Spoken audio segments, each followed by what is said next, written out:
Strive is fun and personal and helps students gain their life skills to build to their level of independence. And we recognize that for every one of our students, that means something different. Hello, everyone, and welcome. I'm Gilda Evans, bringing you the Autism Resource Podcast. This podcast and the ARP website are your one-stop knowledge and resource base for autism and much more. I'm very happy to have Dr. Ann Ryan join me as my guest today. Ann is the online program director for Strive Worldwide, an online program designed to teach independent living skills to individuals with intellectual disabilities and autism. Her background prior to joining Strive is in higher education, serving as an academic dean and campus president. Ann has an undergraduate degree in psychology, a master's degree in higher education with a focus on online teaching and learning, and a doctorate in academic leadership. Ann's academic research has focused on providing access to higher education in underserved populations. She lives in Kennebunkport, Maine, with her husband, Brian, son, Ali, and her dog, Stan. Welcome, Ann. Thanks so much for taking the time to join me and discuss the work you do. Thank you so much for having me here, Gilda. I'm thrilled to be able to have this conversation with you, and I appreciate the work that you do. Well, thank you very much for that. I appreciate it. So to begin with, tell me about your program and what makes it different from other programs. So Strive Worldwide is a universally accessible, flexible, and interactive online program designed for building greater independence. Our focus is making sure it's fun, engaging, customizable, and effective.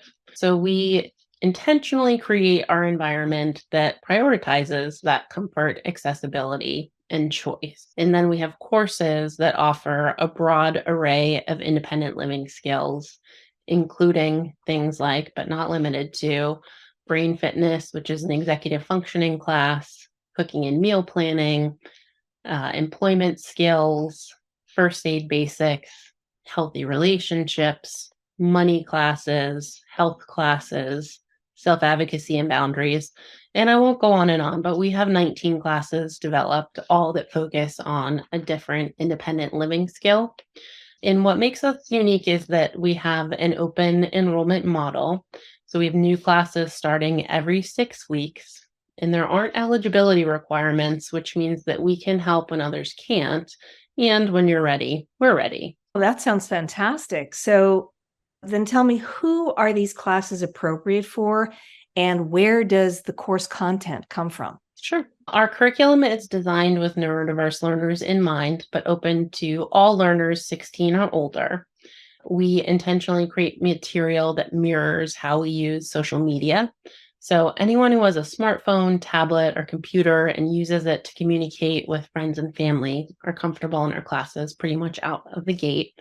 You do have to have reliable internet access and access to one of those three things: a phone, tablet, or computer, all of which can be used to access our classes. And most of all, you have to be ready to learn curriculum that can be accessed by many different abilities. So the number one thing you have to be is interested and motivated. Okay, and the content of these courses are these things that you develop yourself? Do you bring outside instructors in that bring the content along with them? How does that work? Yeah. So Strive is a Southern Maine-based nonprofit, and we have 20 plus years of expertise with the intellectual disability and autism communities. So this program takes that experience and best practices and couples with my educational background. You mentioned I have a master's in teaching with a focus on online learning and a doctorate in education. And then we take that experience and design programming that creates this one-of-a-kind online experience that, again, is fun and personal and helps students gain their life skills to build to their level of independence. And we recognize that for every one of our students, that means something different, and we create content that can support helping them to reach those goals. Now, you mentioned accessibility. We all know accessibility is a big deal, right? So how accessible is the course content? What kinds of accommodations do you have available? So it's designed with accessibility in mind. All of our content is narrated with playback controls. Everything is closed or live captioned.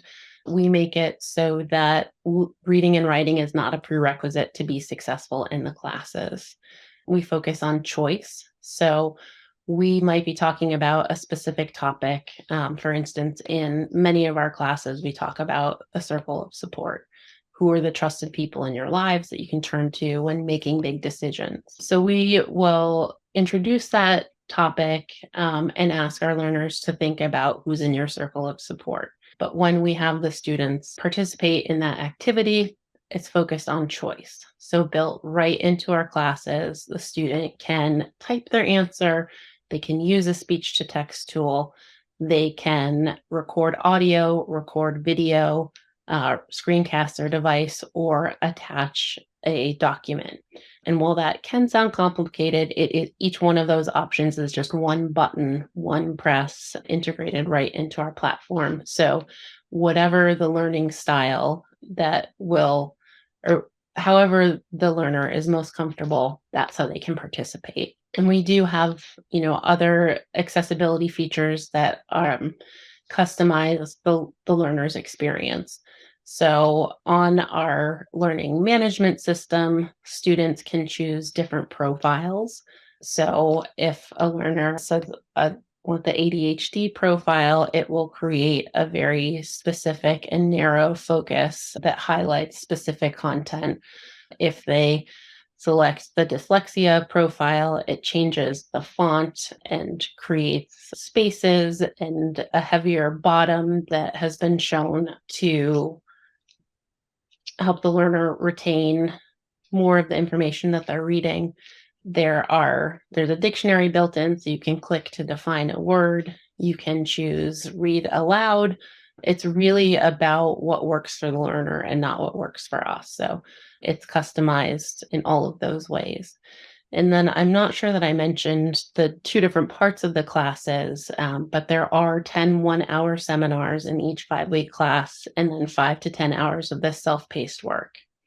The seminars and the self-paced work reinforce the learning, but we teach the content in different ways so that we can engage different learning styles. So activity-based versus game-based versus discussion-based.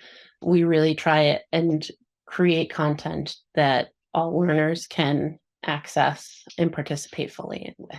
Well, that's fantastic.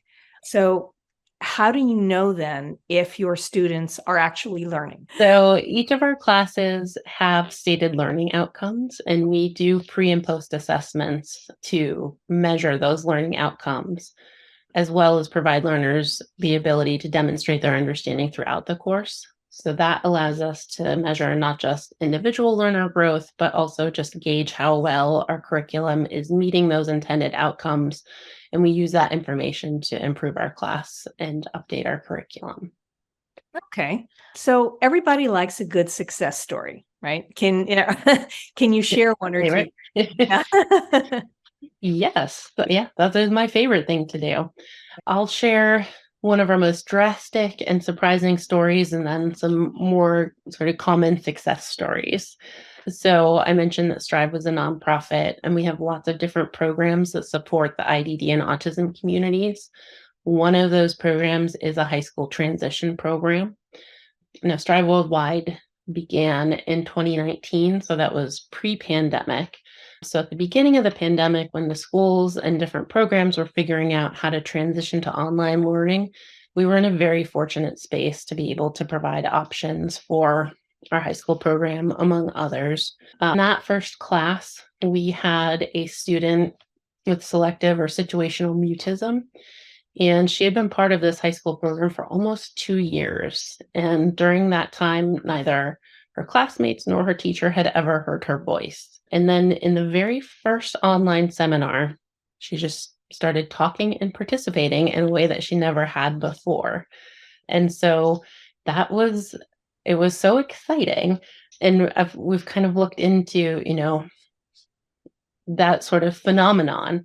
And what we found is that because there's that focus on choice where the learner can curate their own environment. We give students the options to have their microphones on or off, the videos on or off. They can use chat, hand signals, reactions, again, participating in the way that's most meaningful for them. But that small measure of choice, so she chose to have her video off and her mic on, coupled with being in her own familiar environment at home, was enough to create an environment where she felt comfortable participating fully and didn't have that same experience of social anxiety that she would have in an in-person classroom, which that's obviously a very extreme example, and online learning is not for everybody, but it does give that sort of confidence and just safety for quiet learners or for anxious learners. And it's funny, I was reading articles and I saw a quote of almost that exact same scenario painted out. And I'm like, did I give an interview and not know about it? But it turns out that's not the only instance of that happening. But we do have many common success stories that are typically skill specific because, again, each of our classes focus on a specific skill. So I get lots of phone calls from excited parents when they just have this sort of aha moment. And I had one mom call leaving her daughter's person-centered planning meeting.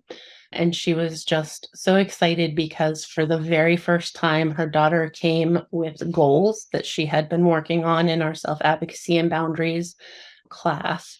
And she took a lead role in the person-centered planning meeting, which they had been trying to work on building those skills for years.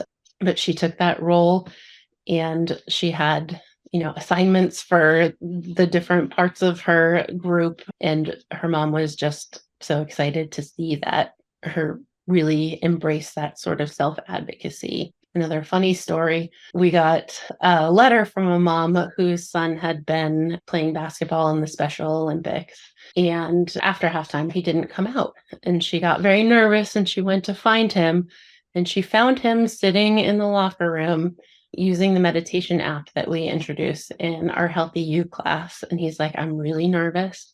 I just need to focus. So he did that, 10 minutes of meditation. And then it turns out he won the winning shot, like the buzzer shot for the game, which I'm Oh, not saying wow, that's meditation can wonderful. make you a super basketball player, but it's definitely worked in this case. And I could go on and on. We've heard from a mom she overheard her daughter talking to her in-home support staff about, yes, this is a cut, but it's not an emergency. I'm going to apply this first aid. And her mom said, Anne, do you know how many calls I've gotten saying, I think I need you to take me to the ER. I have a paper cut or what? And she's like, this is the first time that she was just able to identify this is an emergency, this is not an emergency, and these are some basic first aid steps I can take at home. So those are just a handful of success stories of students really just being able to apply some of those skills that we teach in our classes. Oh my goodness. Well, Anne, this sounds like an absolutely wonderful program and option for people to have. So, how can our listeners find out more? They can go to our website. It's pslstrive,